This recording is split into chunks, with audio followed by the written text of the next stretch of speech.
Di album pertama tuh kita kan nggak tahu orang kita bikin lagu buat kita sendiri, nggak tahu bakal dirilis sama label kan nggak ada yang tahu. Tiba-tiba orang suka, kita jadi bingung tuh. Album selanjutnya kita ngomongin apa ya kan? Coba kita bedah rame-rame lagu ini. Ini kenapa dia bisa laku? Gue bilang gitu kan. Orang dulu saking tololnya kita tuh nggak pertama kali mau interview radio. Oh ya udah, gue kumpulin anak-anak. Jangan malu-maluin ya. Gue bilang. Ada simulasi. Iya ada. Kita jangan sampai ini. Jangan sampai mau. Kalau udah ditanya ini gimana jawabnya? Iya. Jangan. Sempet nggak Tip X mengalami seperti band-band lain yang hilang? Waktu itu orang kaget dengan fenomena ska lagi banyak booming, gitu kan booming gitu. Tiba-tiba bosen pingin beralih. Pokoknya kita punya beberapa fenomena ya yang emang aneh-aneh gitu. Ini prestasinya Tip X nih ya. Album pertama tuh kita dapat double platinum. Album kedua tuh kan dapat triple platinum. 450.000. Betul. Manggungnya tiba-tiba menyusut nih. Oh, malah panggungnya iya, menyusut.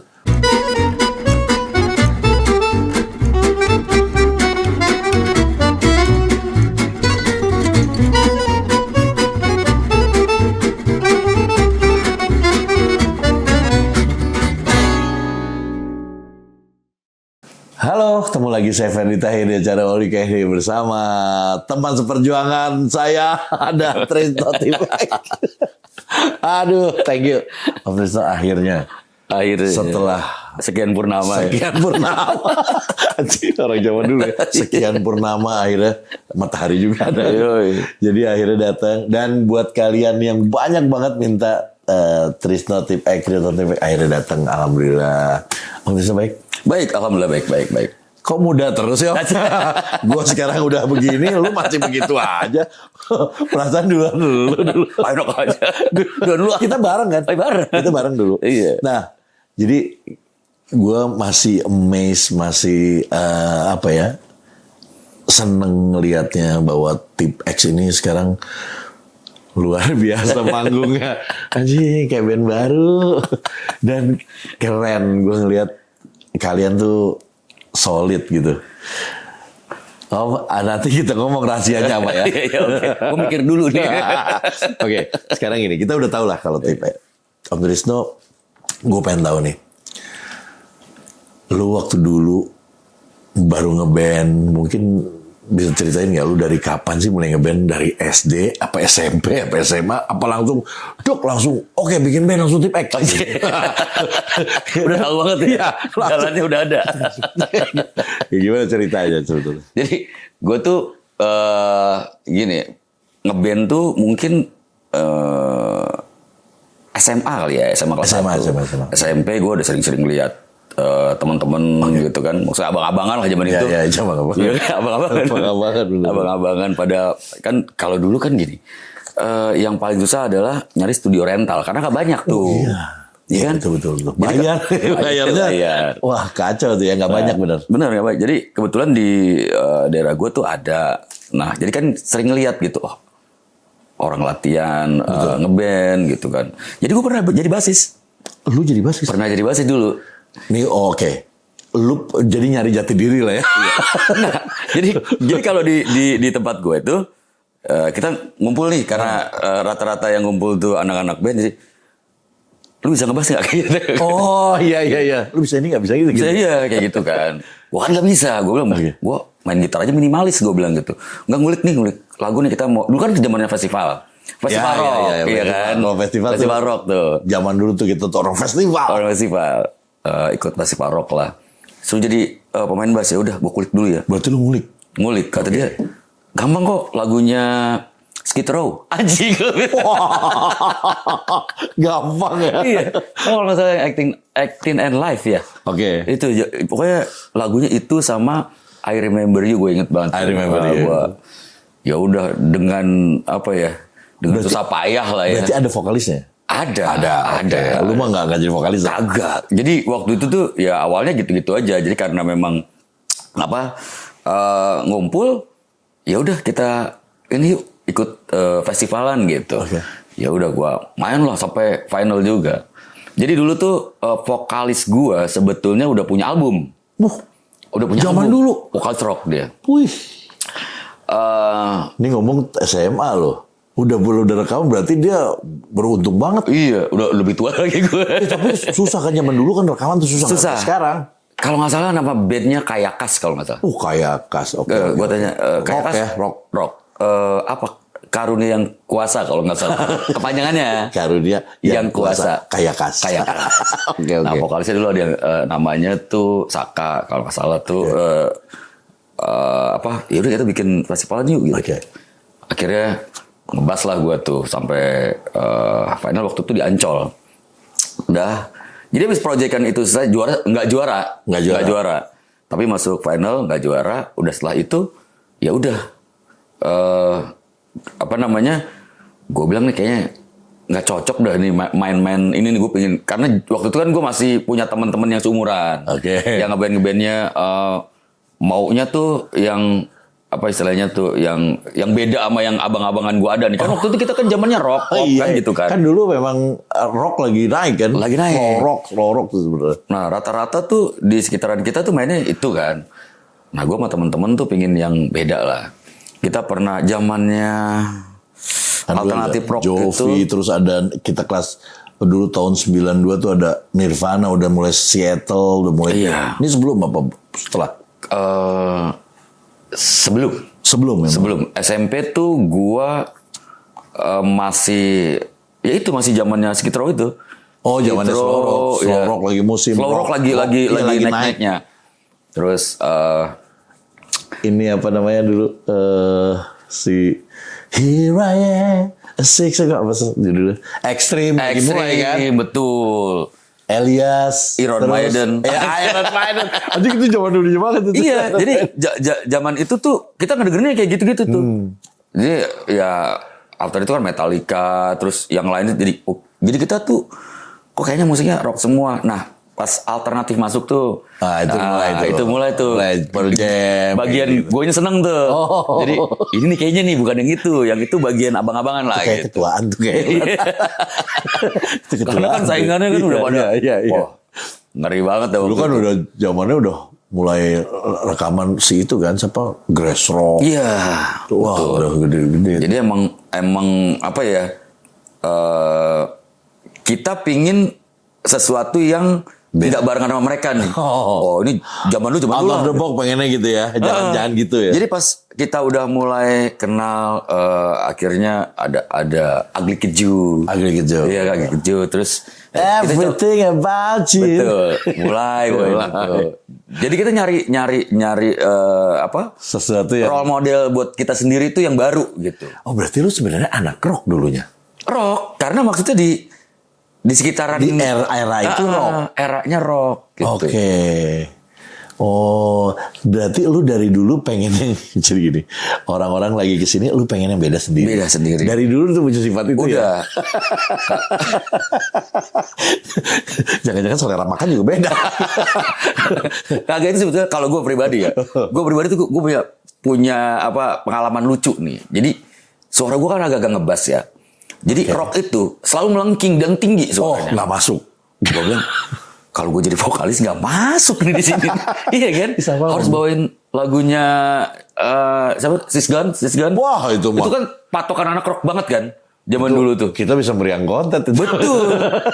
Gue selalu ngeliat patokannya tinggi. Patokannya iya harus melengking tuh zaman itu tuh. Enggak gue tetap dibahas. Waktu itu masih ngebahas kalau zaman itu. Pas zamannya sama teman-teman gue mau cari yang baru nih. Jadi gue waktu itu seneng mulai dari Ugly Kid Joe itu, terus sampai ke eranya mulai ada Red Hot Chili Pepper. Oh, udah mulai ngefunk. Ngefunk, terus sampai ke Rage Against the Machine era TM tuh. Iya, nah ke situ gue main tuh Super Groove juga gue main. Jadi emang gue pengen yang nggak dibawain orang gitu. Oh iya. Jadi emang lu beda sendiri nih ya. Iya, pinginnya beda tuh. Oke. Gitu. Jadi pertama pas gue ngeband itu gue nyari yang orang nggak ngerti. Jadi kalau gue salah, orang iya aja. Orang iya. Iya dong. Itu Lu kalau mainin Bon Jovi, bener juga. betul. Kalau mainin Bon Jovi, melotot semua orang kan. Beda dikit aja. Wah, cengkoknya nggak pas nih. Wah kan gitu. Iya. Sampai chordnya nih beda nih, chordnya tingginya nih. Ini pasti nggak standar nih. Nah, turun setengah tuh kan gitu. Iya kan? Digeksi dulu kita. Gue tahu banget tuh zaman itu. Jadi emang kita ngegosipin itu gitu loh. Nah, perjalanan gue tuh waktu itu sampai main setelah Ugly sampai ke Rage Against the Machine itu mulai. Nah, dari situ itu berarti dari mulai start kelas 3 SMP dengerin, terus SMA kelas 1 sampai gue kan lulus SMA tuh 93. Oh ya, gue 91. Ya, gue 93. Berarti eranya masih sama. Itu gue ngeliat nih udah mulai banyak musik-musik baru yang gue kenal. Jadi kayak hardcore, punk gitu kan. Selain grunge yang waktu itu mendunia kan. Kayak Korn gitu udah mulai keluar tuh ya kali ya? Belum? Korn belum. Offspring udah keluar belum? Offspring. Udah ya Offspring ya. Oke. Jadi ya itu kan alternatif ya maksudnya. Alternatif. Jadi ada musik-musik lain yang gue mulai kenal. Oh gue ada musik punk nih yang kayak gini ya gitu. Jadi mulai tahu ada ska juga. Oke. Nah itu yang akhirnya menginspirasi Tip X sampai sekarang. Nah, yang gue pengen tahu ya, ini gini.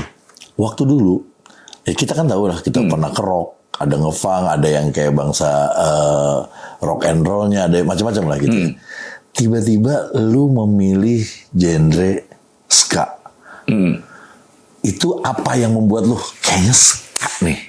Itu gara-gara apa? Bounce back lu gara-gara milih itu tuh apa gara-gara? Dulu tuh itu diajak orang apa lu ngajak? Enggak, jadi dulu tuh kan kita punya circle baru kan, teman-teman yang baru gitu yang mereka juga pingin punya pingin mainin sesuatu yang nggak tren. Oh ada gitunya ya? Ada. Makanya dibilang musik underground, musik komunitas itu kan sebetulnya kan ya trennya waktu itu lagi rock. Dia nggak mau, dia pengen yang lain. Gue nggak mau yang ini deh. Berarti lu tahu dong kalau lu memilih ska waktu saat itu. Tahu. Lu tahu itu niche. Iya, maksudnya nggak yang bukan yang populer. Iya. Sedikit. Dan gitu. industri kan sama sekali gue nggak tahu. Sama teman-teman tuh boro-boro ngomongin industri. Kita kan ngeband kan buat seneng-seneng. Oke. Kalau jadi mungkin ya dulu tuh kita ngeband tuh kita bisa mainin musik itu. Terus kan manggungnya paling jauh sih kalau nggak di komunitas di gig gitu ya. Iya, paling gini acara-acara yang kayak di kampus-kampus kayak gitu-gitu kan. Iya. Nah, itu gitu ya. Paling nggak banyak gitu. Nah, terus anak-anak ini nyaman aja karena kan kalau dulu ada orang yang seneng bawain lagu orang, kalau sekarang cover lah. Ya, bawain lagu sini supaya udah orang-orang nyanyi. Lu nggak begitu ya?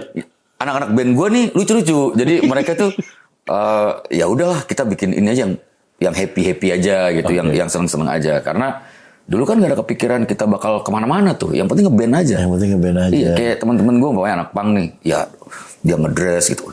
Keren ya kalau manggung begini mohawk gitu ya. Terus tampilannya tuh beda. Malah lu konsep penampilan ya? Betul. Beda. Kalau orang-orangnya kan yang itu yang penting bajunya gimana aja, yang penting orang nyanyi semua tahu lagunya. Lu malah konsep ya? Konsep. Keren nih kalau bajunya pada gini. Udah sampai situ pikirannya? Iya, kalau buat band, kalau gue ya terutama dulu gue ngeliat gini. Nih kayaknya semua musisi gondrong deh kalau menurut gue. Iya. Pasti anak rock nih.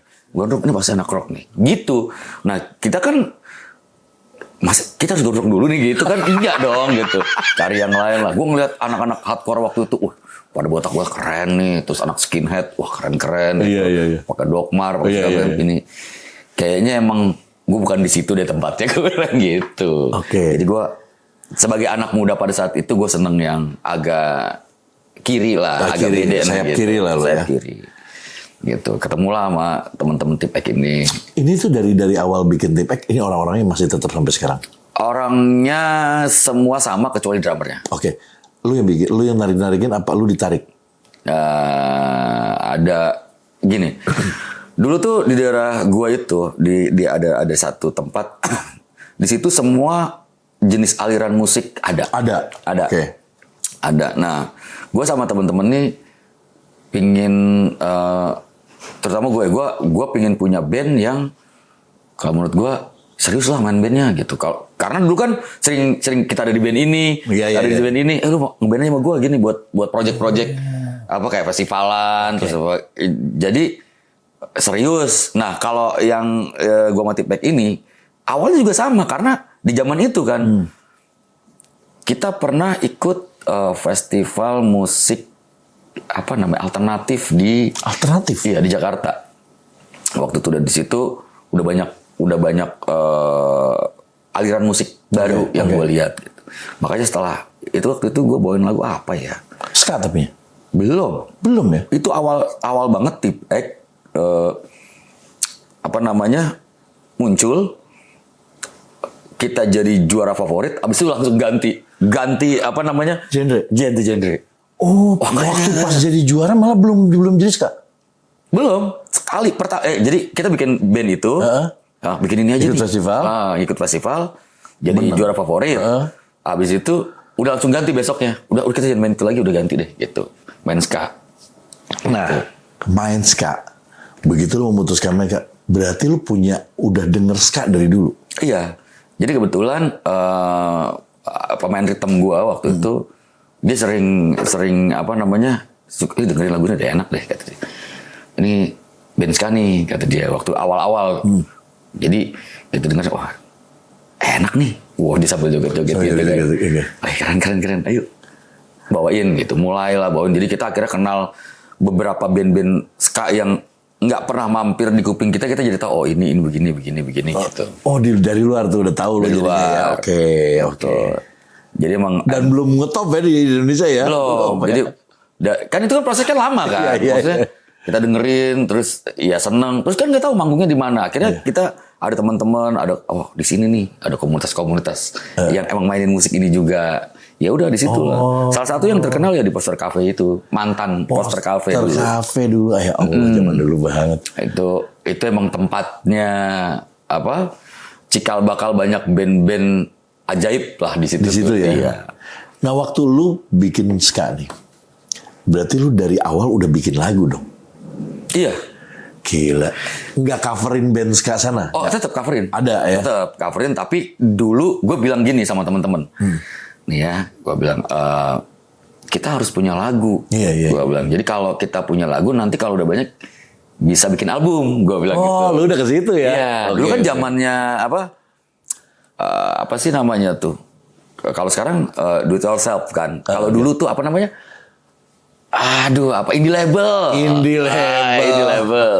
Jadi itu independent. Iya. Okay. Jadi emang gitu. Jadi semuanya tuh kita lakuin sendiri.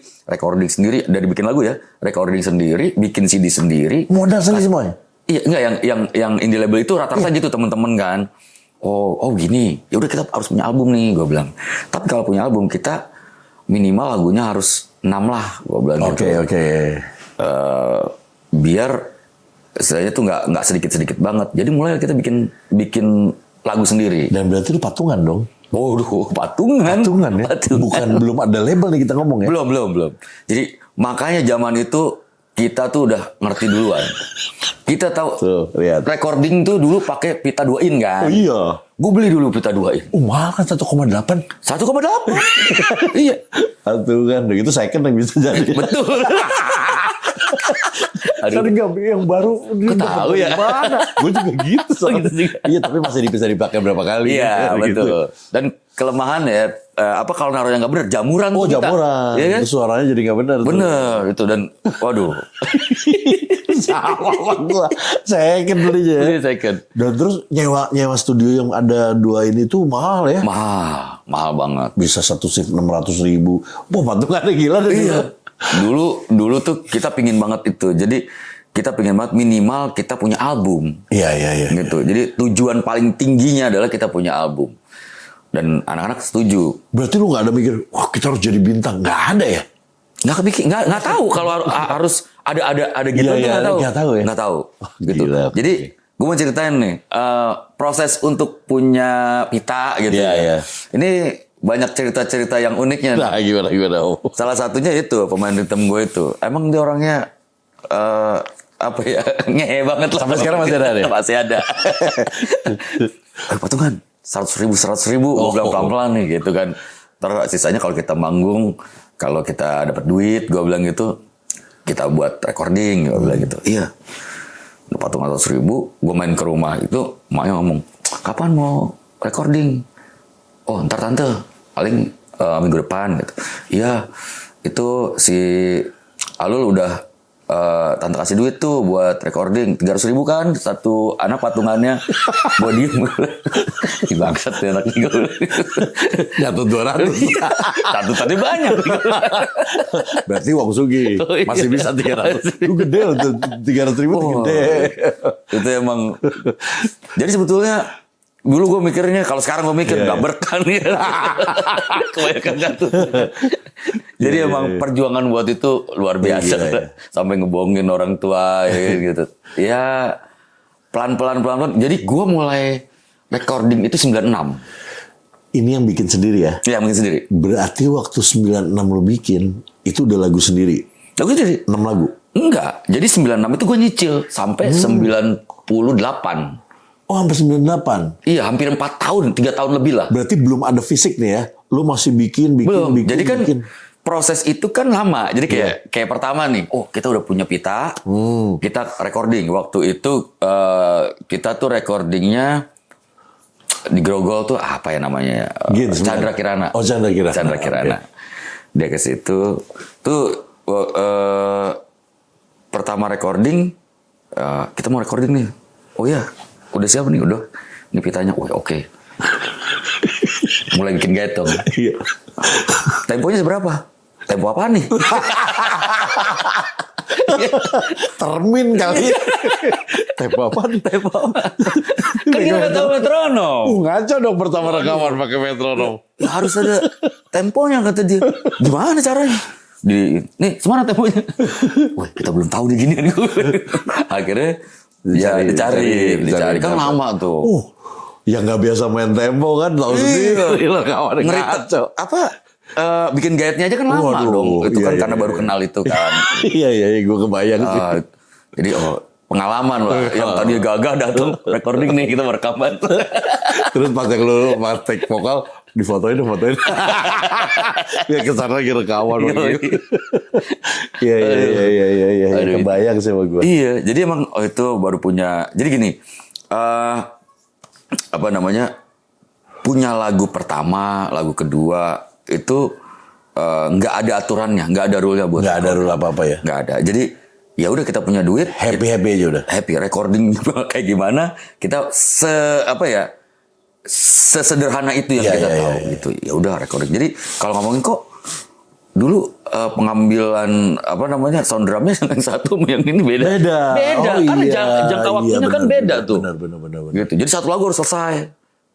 Bukannya kita samain dulu nih sound drumnya nih, enggak. Nah, lu waktu dulu udah ada trompet dan segala macam? Belum. Itu baru berarti cuma 5 alat musik. Jadi masih standar. Drum, gitar, bass, gitar lagi, keyboard, gitar lagi ya, sama vokal. Vokal. Oh, belum ada tuh yang lain. Belum. Brass section ya. Oke. Gitu. Jadi dalam perjalanan itu makanya di album pertamanya Tip X itu ada beberapa lagu yang nggak ada brass sectionnya, gitu. Karena kita juga bingung mau taruh di mana nih brass section. Karena lagunya kan bikinnya ada yang emang tanpa brass section waktu itu. Iya. Jadi pas, kayaknya nggak cocok dah. Ini ada brass sectionnya terlalu numpuk gitu. Kalau menurut kita tuh, ini terlalu numpuk nih. Nggak asik lah, nggak usah dipakai. Tapi playernya udah ada. Player pelan-pelan satu-satu. Satu-satu. Jadi makanya lama ada lagu-lagu yang awal itu nggak ada brass sectionnya. Terus mulailah kita cari nih, ada pemain trompet, ada pemain trombon buat ngisi si brass section itu. Kenapa lu nggak pakai keyboard? Kenapa pakai ngeril? Karena waktu itu anak-anak lebih seneng brass section, aneh. Gitu. Oke. Wah gila, lu nggak common juga sih. Iya. Kan susah nyari pemainnya. Susah. Tapi kita pingin. Nyari pemainnya udah gitu pasti kenal juga, bukan temen lagi. Bukan teman. Dan harus anak marching band kan, drum band gitu. Pokoknya yang ada itu kan. Jadi waktu itu kan ngeliat itu, kayaknya kalau pakai ini keren nih. Kalau pakai keyboard biasa aja kalau menurut kita. Benar. Karena dari abang-abangan gue juga ya banyak kan main keyboard gitu kan. Iya. Standar itu lagi gitu. Keren nih. Iya, kalau ada itu kan jarang banget. Nah akhirnya ketemu lah itu pemain trompet, pemain trombon. Nah jadilah satu band itu 98 kita udah punya 8 lagu. Fisik langsung keluar? Belum. Oh belum juga? Belum. 98 itu kita punya 8 lagu dengan 2 pita, 2 it. Oh iya dong. Iya, nggak muat Nih, satu. Kan maksimal pita itu 5 jadinya 5. kan, 5. Oke, ini 2 lagu lagi belum nih. Belum kita kerjain gitu maksud 98. Kita tuh waktu gua sih terutama gua punya ya saudara lah, tetangga yang udah kayak saudara nih. Dia kerja di salah satu kayak agennya, kayak pendistribusinya kaset dari label di Glodok. Oh oke. Kayak distributor kaset. Adalah Iya. orang dalam. Tapi bukan orang label, bukan. Oke. Dia ngomong, dia cerita-cerita gitu, ada lagu baru. Jadi gue tahu nih lagu-lagu Indonesia waktu itu, dia sering ceritakan. Gini nih ada lagu ini nih. Sebenarnya kalau mau kayak gini gimana sih ininya prosesnya? Dia cerita tuh harus ke label, harus datang gitu, harus punya lagunya, harus kasih demo lah istilahnya gitu. Dan itu emang oh gitu ya. Ya udah coba aja lu datang aja nih. Makanya kita datangin beberapa label pada saat itu. Lu bawa si 8 lagu itu? Kalau nggak salah nggak 8, itu cuman 4 apa 5 gitu. Jadi nggak belum semuanya. Jadi muter label lo? Iya, cuma berapa 3 apa 4 label. Oke. 4 label. Gue coba karena kalau kata anak-anak waktu itu ya kayak coba kita pengen tahu ini udah bagus belum sih hasil rekaman kita gitu. Bukannya mau ada di situ bukan. Jadi kayak cek ombak aja. Cek ombak. Iya, gitu. Ya udah masuk ada yang kita masukin waktu itu ke satu tempat. Langsung komen nggak? Ada yang komen, ada. Wah, lu bikin kayak Jamrut dong. Itu kalau gitu. Bagus rekod kalau nggak salah tuh. Iya. Kayak Jamrut dong. Gitu. Itu pernah. Itu yang paling gue inget tuh. Karena waktu itu Jamrut kan emang lagi naik. Aku tuh, ini apaan nih bikin ginian nih. Gitu. Wah, ya udahlah. Ya emang, iya kita juga nggak. Ya terserah, tapi kita gitu. Kita mah kita lah, terserah lah. Idealis lah ya. Pokoknya berantakan lah band gue waktu itu ya. Yang penting gue mikirnya sama teman-teman gimana caranya tanggapan mereka tuh kita dapat lah gitu. Tapi gila lu proses 2 tahun ya. 2 tahun berarti dari sekitar 2-3 tahun mereka seru aja ya. Walaupun tidak rekaman, proses itu bikin seru lu terus ya. Iya. Karena manggung-manggung biasa aja ya. Betul. Jadi orientasinya nggak duit dong di situ ya. Boro-boro. Ini ya kan zaman itu mah waktu ya kita bisa buat happy aja seneng gitu loh. Berarti manggung banyak yang dibayar dong dulu. Banyakan didoain sih. Tuh lihat tuh, makanya itu band-band sekarang pengen langsung bayar aja. Oke. Gimana tahu tiba-tiba ada label suka sama lu padahal waktu itu bukan maksudnya ska itu adalah genre baru lah. Iya, gue lihat gini sebetulnya fenomena komunitas band-band komunitas yang pada saat itu ya, itu sebetulnya label juga kayaknya tahu sih. Jadi tahu ada satu gerakan baru yang ini rame nih gitu. Oke. Jadi kita waktu itu pernah ada acara di Prambors, ada Indindo 8. Waktu itu kita kirim dengan teknik marketing versi kita gimana lagu ini bertahan terus di itu kan di Indi 8 itu. Jadi akhirnya kitanya seneng nih, wah lagu kita diputar terus nih. Padahal kita sendiri yang request kan gitu kan. Iya. Kan gitu ya. Memang begitu. Benar. Kan by request kan. Teman-teman sudah request nama ganti-ganti. Oh lu di Indi 8 tuh apa? Indi 8 tuh? Lagunya? Iya enggak, lu itu label? Bukan, ini udah Prambors punya. Oh, Prambors bikin program acara. Jadi lu belum rekaman pun boleh ngirimin ke situ, diputar. Demo, iya lagunya tuh kan gue udah punya lagu. Iya, tapi maksudnya belum punya label. Belum ya? punya label, belum. Terus. Jadi gue cobain aja kan karena ada waktu Indi 8-nya itu ya band-band indie ya waktu itu. Boleh ngirim sampel lagunya ke situ gitu. Kirimin. Jadi waktu itu mungkin ya kita punya cara marketing yang keren pada saat itu menurut kita, tapi sebetulnya itu adalah kebodohan. Kenapa disebut kebodohan? Jadi kan kalau chart itu supaya bertahan atau ada di peringkat atas, itu kan yang ngirim kartu pos harus banyak. Kan dari kartu pos. Oke. Gue bilang sama teman-teman gue, kita harus kirim sebanyak-banyaknya nih. Gue bilang gitu kan. Modal lagi. Iya. Jadi gue beli kartu pos tuh sama teman-teman banyak kan. Sama perangko. Oh iya pasti. Tapi kan teman-teman semua kan kalau disuruh itu dong kirim walaupun kartu pos mereka malas. Teman-teman tuh malas. Oh ada gitu. Makanya bukan teman band ya. Waktu kayak gue teman sekolah gue gitu. Tinggal di Jakarta Pusat kan biar beda-beda kan.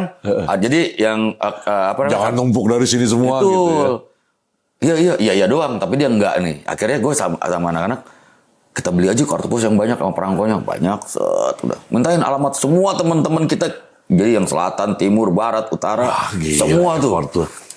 Kita tulisin semua kan. Udah kirim.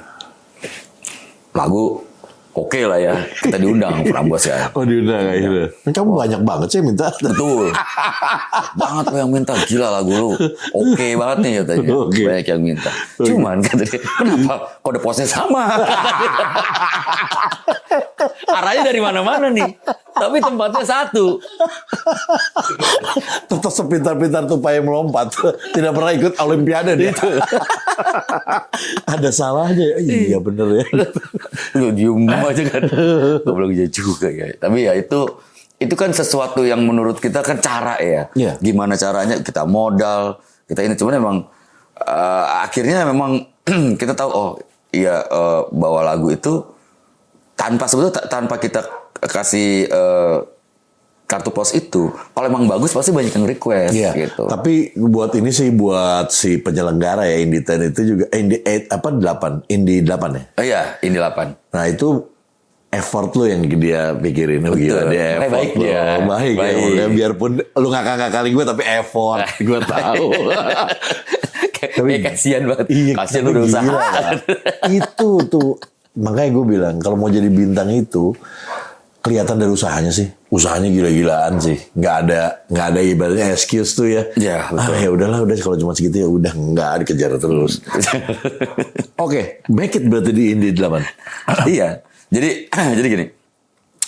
Lagu yang dari yang masuk di Indie 8 Prambors itu malah bukan jadi lagu single yang sekarang di yang pertama, karena gue tuh sebetulnya punya temen juga di Indosiar waktu itu, acaranya namanya Ekspresi. Iya, Indosiar itu tahun 98 kalau nggak salah deh. 98 juga. Nah, terus kata dia, punya lagu nggak? Kalau punya lagu di ini nih, di acara Ekspresi nih, di mungkin kalau dulu tuh kayak kan banyak tuh acara Indosiar yang kayak pesta kayak gitu. Kita bisa main di situ tuh. Nah, di acara Ekspresi itu kita bawain lagu yang beda lagi. Oh, bukan yang di situ? Bukan yang di Indie 8 bukan. Beda lagi. Jadi ya emang kita nggak punya sistem marketing atau promosi yang benar. Kan namanya anak band nggak ada ya. Iya. Oh, yang di sini ini aja lah gitu kan. Bawain gitu. Jadi seneng aja gitu, seneng udah. Nah, pas terakhir itu 98 akhir tiba-tiba kan ke label-label kan kita kirimin tuh. Iya. Ada yang wah nggak ada nih lagunya gitu. Terus ada yang salah satunya akhirnya di Aquarius. Di Aquarius, waktu itu Aquarius punya independent record. Oh, independent record. Iya. Dodo Abdullah waktu itu. Dodo Abdullah tuh kebetulan dulu MD-nya Prambors juga. Ngerti. Jadi kayaknya dia pernah denger juga kayaknya nih lagu gua. Ditarik lah kita ke situ. Dan dia cari yang memang yang beda-beda tuh. Betul. Iya. Udah, akhirnya ya udah dia tanya, udah berapa lagu nih? Ya kita sih ada 8. Lagunya ada beberapa gitu ya. Cuman baru yang udah di 8. Tuh dia lu mau ini nggak rilis di sini bla bla gitu kan. Seneng dulu. Seneng. Mau gitu anak-anak. Oke. Akhirnya ya udah kita di situ mulai pokoknya tahun 99 itu kita mulai ada di situ recording. Kontrak. Oke. Waktu itu kontraknya cuma 1 album, 10 lagu. Jadi gue nambahin recording lagi 2 lagu. 2 lagu lagi. 2 lagu lagi. Bikin klip. Bikin klip. Belum. Oh belum. Nggak segampang itu. Nggak segampang itu. Jadi kalau emang lagu lu oke, gue bikinin klip kan gitu perjanjiannya. Oh iya benar. Iya. Gila ya. Jadi waktu itu kitanya udah seneng aja nih seband gitu ya. Wah, kita punya album men. Ya, selamatan nggak lo? Punya Najar. Oh punya Najar. Najar. Pokoknya kalau ini album rilis, kita botak semua palanya ya. Gua bilang gitu. Oke. Lo kerjain nggak tuh? Kerjain. Semua udah kecuali drummer gua kan terakhir kan. Lu udah belum? Udah. Ya, gitu-gitu kan. Drummer gua belum nih. Rilis itu kan ya alhamdulillah tuh Tip X tuh langsung diterima lah. Oke, kan? iya, langsung naik. Langsung panik lah ya kan. Wah, ngeband nih di sini, gitu. Nah, pokoknya barometernya banyak panggung. Dari situ tiba-tiba ditawarin video klip akhirnya. Bikin klip, panik juga. Antara seneng sama panik, rambutnya belum. Pakai topi deh. Enggak dong. Udah botak aja. Udah botak. Kecuali drummernya masih ada rambut. Oke. Makanya kalau album itu, single itu, kan waktu itu single pertama Genit kan. Kalau ngelihat video klip itu, gue geli sendiri. Gue jelek banget ya dulu ya. Tapi emang kita kalau ngelihat yang dulu, kok gini apa? Dulu berasanya keren ya. Keren dulu. Keren banget. Kesini-sini aja kacau. Katanya dulu bokap gue bangga banget tuh sama video klip itu. Kenapa? Iya kan, anaknya masuk TV. Iya benar. Dia kan klip pertama kan, wah saudara-saudara dikumpulin, lihat tuh video klipnya. Nungguin mana kita waktunya suka nggak tahu ya. Iya. Pas ditungguin besok baru tayang. Tapi gila, zaman dulu tuh bener-bener perjuangan anak band tuh luar biasa ya. Bener. Oke, Tip X meledak, ya. Untuk band baru komunitas pada saat itu, maksud genre baru.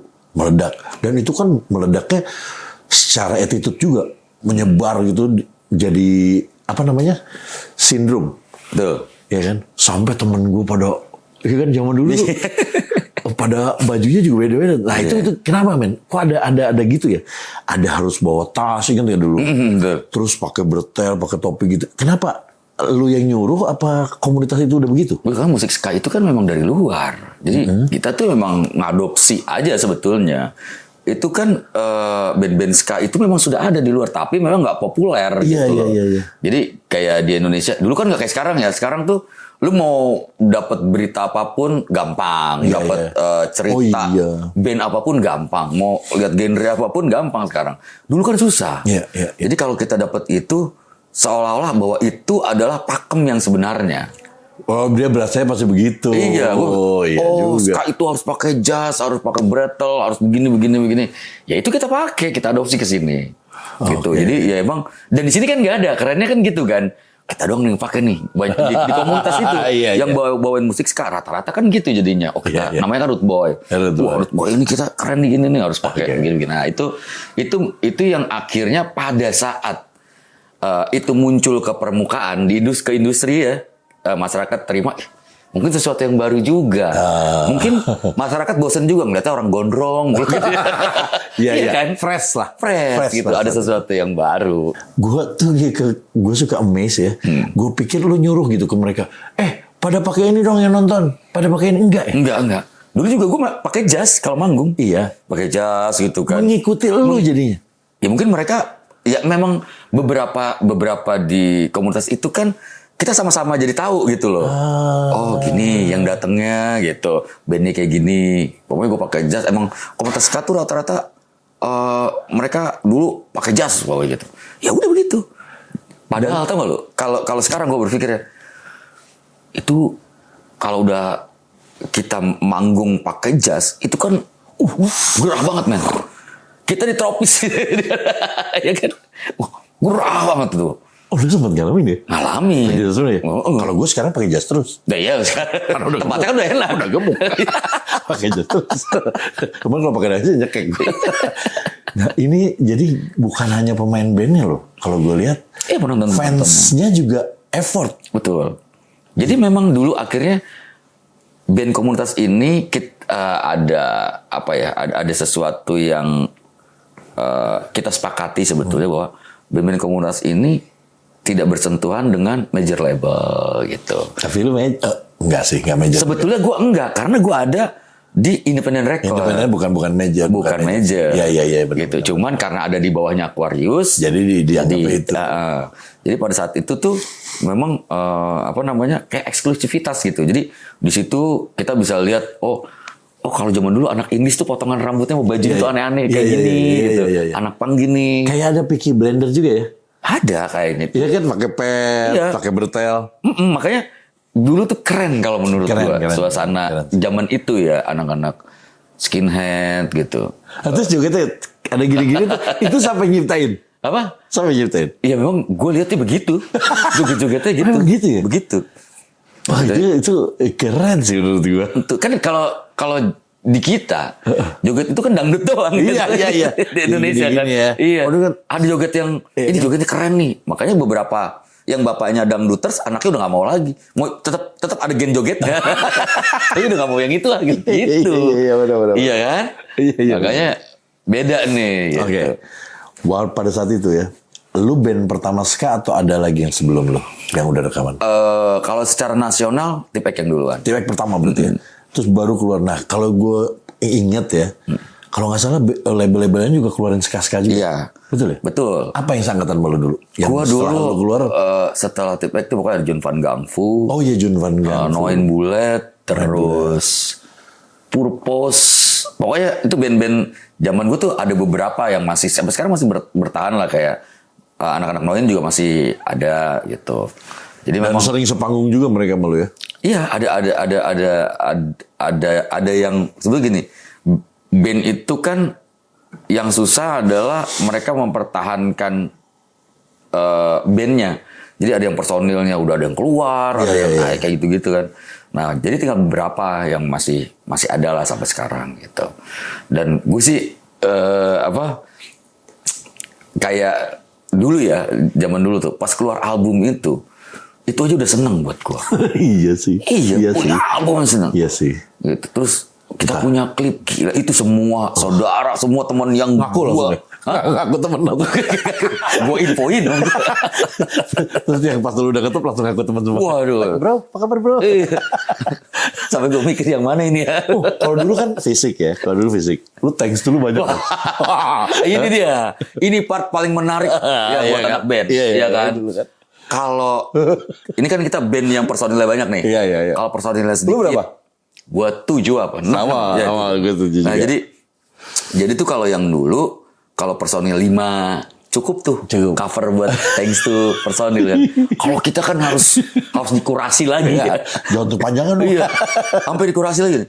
Kalau teman lu udah masuk, jangan masuk lagi temen tuh di sini gitu. Jadi kebagian yang lain. Iya kan? Kalau di lu ada namanya si A. Di gua kan kita berteman juga Mbak kan. Si A ada juga, jangan tuh. Jangan dong. Itu udah thanks to band aja. Iya. Enggak, kalau mau di tempat lu. Tempat gua. Gua temen yang lain gitu.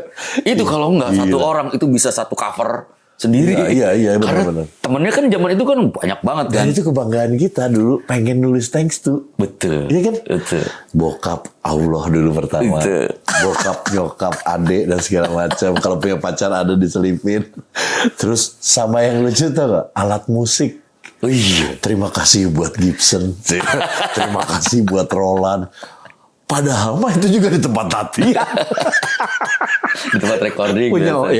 Tempat recording nggak punya kita juga supaya apa? Supaya di endorse. Betul. Dan yang kalau gue sih lihat ini ya kita punya pertanggungjawaban lah di thanks to. Iya kan ada nama orang tua kita kan pasti dia senang juga. Iya benar. Dia sama teman-temannya kan pasti kasih tahu teman, anak gue. Tuh, kasih tahu temennya semua. Lu bayangin kalau jadi anak band, album pertama lu meledak nih albumnya. Album kedua itu kan bebannya tambah berat. Kalau nggak meledak, bokap gue kasihan. Ini gimana sih ngomongnya, men? Anak lu kayaknya baru keluar album tuh. Kemarin beneran. Diem kan kasihan kan. Jadi kita harus punya ini nih. Apa namanya? Right ya. Iya. Waduh, bagus ini album kedua. tekanan ini harus bagus. Iya, benar. Kalau sekarang kan gak ada gitu-gituan. Gak ada. Gak ada di streaming Bing Thanks tuh nggak ada juga. Makanya nanti kita lari ke sini. Nanti kita lari ke sini. Iya, kita masih ngeluarin fisik. Oke. Apa perbedaannya? Ska tuh gue pengen tahu sama reggae, apa bedanya? Beda apa sama sebenarnya? Cuman ska itu cepat apa gimana gue nggak ngerti. Mungkin itu sama ya, termasuk Jamaikan musik ya. Dua-duanya Jamaikan musik. Iya, karena gini, ada beberapa apa namanya cerita lah. Tapi kalau menurut gue memang ini dari Jamaika nih awalnya. Itu musik ini memang musik rakyat. Iya, musik yang emang satu musik yang mungkin pada saat itu juga nggak mau musik ekstrim juga gitu. Jadi gini kayak kita bikin musik yuk yang beda. Mungkin gue pikir gitu ya awalnya gitu. Karena kalau zaman itu rock kan menguasai juga tuh. Wah, mendunia. Wah, gila. Dan ini kan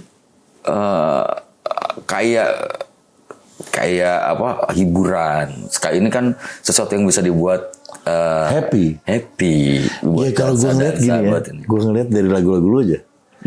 Mau lagunya temanya sedih tapi happy ya. Iya, karena gue kan pingin dapat pahala juga. Ya kadang-kadang kan gue gini nih, gue kan kalau musiknya nih kayaknya kalau gue bikin lagu musiknya kayak sedih deh, berarti gue temanya harus sedih. Iya. Kalau lu enggak ya, mau sedih juga kalau lu mau bikin upbeat aja. Makanya kalau di nonton Tip X tuh kalau orang lagi galau, lagi sedih, kalau kita nangis sambil skankin gitu ya. Kurang apa-apa. ajar lo. Anjing lo. Jadi pokoknya goalsnya happy. Gitu. Oh emang benar sih. Itu yang gue dapet ya. Yang gue dapet begitu gue ngedenger ska tuh, I always happy with the music gitu. Betul. Jadi harapannya. Tapi nggak dapetnya juga gitu sih, ambience-nya gitu. Ya? Kadang-kadang kita kan nggak mikirin ini ya, nggak mikirin kata-katanya dulu. Musik enak nih, gitu kan, nadanya enak nih, udah seru dulu gitu. Pas didengerin, ternyata orang patah hati. Kalau kita kan udah tahu dulu, yang minta langsung patah hati. Betul. Nah itu makanya, ini kan sudut pandang aja sudut ya. Pandang. Boleh dong orang nangis sambil joget. Boleh. Paling pacarnya yang kayak itu kan, lu nggak sedih amat, buktinya masih joget gitu. Oke, sekarang gini, men, lu kan gue tahu nih, Tip X banget. Waktu itu udah semua orang tahu Tip X band ska, oke? Banyak yang hilang, Tip X masih ada. Sempet nggak Tip X mengalami seperti band-band lain yang hilang? Maksudnya, lu panggungnya jarang, terus apa? Pernah nggak kayak gitu? Pernah ngerasain? Pernah. Itu tahun-tahun berapa, men? Pokoknya siklus itu kan berjalan ya, gue yakin ya. Jadi semua pekerjaan, profesi apa aja pasti ada apalagi ya? kayak anak band gini kan. Ini kan dengan sukarela kita berharap orang mau kita hibur. Betul. Jadi ada apa genre-genre lain juga kan di sini. Jadi mungkin waktu itu orang kaget dengan fenomena ska lagi banyak gitu kan, booming gitu. Tiba-tiba bosan pengen beralih. Jauh Melayu lu kena imbas gak? Iya. Kena juga. Karena kan band Melayu langsung banyak.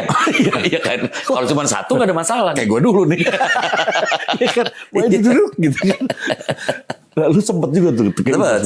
Jadi kita tuh, pokoknya kita punya beberapa fenomena. Ya yang emang aneh-aneh gitu. Album kedua, jadi gini. Ini prestasinya Tip X nih ya. Album pertama tuh kita dapat double platinum. Di atas 300 dong. Di atas 300 dalam tahun. Nah itu. Album keduanya karena tekanan tadi ya, takut orang tua malu. Kita dapat triple platinum. Album kedua naik 450. 450. Enggak, masih aman. Nah, itu apa namanya? Ini kita ngomongin itu dulu ya. Iya. Kalau menurut gua gitu ya. Dulu tuh kita ada apa diganjar kayak gitu tuh ada motivasi gitu untuk ngejar itu. Iya. Jadi wah kita harus lebih banyak nih, harus gitunya tuh ada. Kalau nggak ada itunya, kayaknya jadi kayak ya udah jadi internal aja kan. Jadi kayak ya udah pokoknya kita bikin lagu bagus gitu. Nggak ada target yang lain. Target yang lain goalnya ya. Iya. Nah berarti lu kalau bikin lagu gitu, lu harus mikirin juga konsep yang lain ya. Jadi gue jadi agak ngerti. Anak-anak jadi belajar tentang kita bikin lagu tuh kayak apa. Walaupun di album pertama, ini lucu nih. Di album pertama tuh kita kan nggak tahu orang kita bikin lagu buat kita sendiri, buat komunitas kita, buat orang-orang sekitar kita, nggak tahu bakal dirilis sama label kan nggak ada yang tahu. Tiba-tiba orang suka, kita jadi bingung tuh. Nih album selanjutnya kita ngomongin apa, ya kan? Sih. Iya dong. Karena kita nggak pernah tahu kenapa disukain orang. Iya. Nah itu mulai. Jadi ngeraba-raba dong ya. Mulai kita cari lagu yang menurut kita bagus secara notasi. Oke. Jadi gue asal-asalannya gue ya waktu itu. Kalau lagu yang ini nih kayaknya laku nih. Coba kita bedah rame-rame lagu ini. Ini kenapa dia bisa laku? Gue bilang gitu kan. Gitu. Lu pakai gitu. Iya, kan kita nggak tahu. Oh iya benar. Tapi hebat sih. Iya kan? Gue nggak pakai gitu. Gue keluar bikin itu sok-sokan aja. Iya. Gue sama temen-temen tuh sok-sokan. Iya. Jadi emang karena gue waktu itu berpikirnya kalau kita mau bikin lagu yang laku, ya dengerin lagu yang udah laku. Iya. Buat bahan evaluasinya nih. Ya lagunya kenapa nih? Apa liriknya, temanya A atau apa gitu? Berarti atau observe sama lo ya? Iya. Dengan ya ala kadarnya kan waktu itu. Iya. Gue nggak tahu itu benar apa salah, tapi ya kita cobain itu. Tapi at least ada proses itu gitu ya? Ada. Orang dulu saking tololnya kita tuh nggak pertama kali mau ke radio, interview radio, ya udah, gue kumpulin anak-anak. Kita kan belum pernah interview radio, jangan malu-maluin ya. Gue bilang. Ayo gue pura-pura jadi penyiar. Lu gue tanya biar bisa jawab. Ada simulasi. Iya ada. Aduh. Parah dah waktu itu. Bener. Sampai sebegitunya. Sebegitunya. Pokoknya kita jangan sampai ini. Jangan sampai mau. Kalau udah ditanya ini gimana jawabnya? Iya. Jangan. Jangan, kita harus sama nih begini. Astagfirullahaladzim. Ya Allah, lu sampai segitunya ya? Iya, karena kan kita takut. Iya kan kita nggak ngerti apa-apa. Kita takut emang jadi kayak kosong banget kan, percuma. Nah, ya kan? Ini yang gue bilang adalah ini salah satu ya band yang dikonsep berarti. Biar ini dengan cara itu adalah salah satunya mengkonsep loh. Iya. Dari omongannya, dari packagingnya, dari lagunya dikonsep malu dipikirin gitu. Itu kan ada kalau orang kan ada yang ngeluarin aja gitu. Iya, takut gini. Kalau gue mungkin waktu itu berpikir kita udah ngejalanin sesuatu yang yang nggak tahu dikasih jalan lah kalau menurut gue ya. Yeah. Dikasih jalan tiba-tiba ada label yang mau, tiba-tiba orang pada suka gitu kan. Iya. Masa kita begini-begini aja soal-soal aja gitu. Iya, bener. Nah akhirnya ke radio kan belum pernah. Iya dong. Oke, terus ke radio. Dan gue juga belum pernah nih. Jadi kita pernah dengerin radio bareng-bareng. Kalau interview band begini ya. Tanya kan kira-kira ini jawab ini ya ditulis ya oke gitu. Lu jawabnya gimana? Tak pernah. Tolong rekam ya. Apa? Kalau ada teman rekamin. Kita pengen denger. Kalau yang live kan. Iya. Aduh, nyari. Mending kalau ada yang interview nih band nih dari band di mana gitu. Kita dengerin. Oh gini. Jadi gue pura-pura jadi penyiar pernah gue. Pernah aja sama anak-anak. Jadi tiba tuh terbentuknya gimana gitu. Iya. Jadi kalau kan kita nggak tahu yang bakal ditunjuk siapa nih gitu. Orang gua nggak tahu ya kan. Iya harus sama. Kalau tunjuk gua bisa jawab nih. Kalau lu yang ditunjuk kan lu harus jawab. Iya benar. Nah, dia jarang, harus tahu. Jarang gitu. Tuh band gitu jarang. Kayaknya gua baru kali ini. Baru kali ini. Aduh aib. Gua ketahuan dong di sini. Keren sih itu konsep namanya. Konsep. Dari album per album tuh lu konsep, ini gue harus begini. Tetap tuh observe ada tuh. Nah, dulu kita nggak tahu yang namanya radio play. Oh oke. Iya kan. Ini lagunya harus bisa diputar di radio. Oke. Lu nggak ngerti itu ya gitu-gitu ya. Oke. Pokoknya kita bikin lagu aja. Jadi album kedua itu kita bikin ini kira-kira lagu ini disukain orang nggak ya gitu. Oh, oke. Karena dari yang hasil observasi lagu tadi itu yang dibedah gitu, walaupun ada yang bilang tapi kan ini lagu pop umpamanya gitu kan, pasti beda sama kita nih gini. Iya, gue berpikirnya kan namanya ikhtiar ya. Iyalah. Namanya juga nggak tahu kan. Di sini kayak belum ada benchmark ya kan. Nggak ada benchmark. Kita doang nih album pertama nih gue bilang gitu. Udah kita cari band lain lagi. Apa aja nih pokoknya yang lagi itu Jamrut kita dengerin gitu, Dewa kita dengerin. Pokoknya band-band yang waktu itu lagi hype-nya, lagi hype-hype. Lu lihat caranya. Iya. Oh lagu yang ini begini. Jadi emang akhirnya kita berusaha di situ. Dan alhamdulillah makanya album kedua kita bisa dapat itu triple platinum itu. Triple platinum untuk band kita sebut band indie ya. Maksudnya, bandnya ini bukan kan kalau disebut pop itu kan karena populer, tapi lu juga pop sih Pak. Kalau secara notasi lu jualan semuanya. Iya, karena setelah album kedua. Oh. Jadi setelah kita dengerin itu, oh kayaknya gini deh orang sini tuh sukanya gitu kan. Oke. Jadi mulai denger, kalau dulu kan gak dengerin lagu-lagu yang lain. Iya benar kan? juga. Jadi kita udah mulai, oh iya, ada notasi ini kali kita bisa mix di sekarang kayaknya enak nih gitu. Orang di album kedua itu ada satu lagu, itu lagunya lagu punk ya, ngepunk tuh. Sakit Hati itu kita bikin ska punk tapi ada tablanya di situ. Oh, ada partnya di situ. Itu eksperimen kita. Enggak apa-apa lah gua. Tapi naik itu jadi salah satu hits waktu itu kan. Jadi album kedua itu ada lagu Sakit Hati, Salam Rindu tuh. Salam Rindu. Ya, itu Sakit Hati tuh ada tabla. Itu karena kita tuh nggak pingin kayak band lain aja, pingin ya masih suka-suka aja.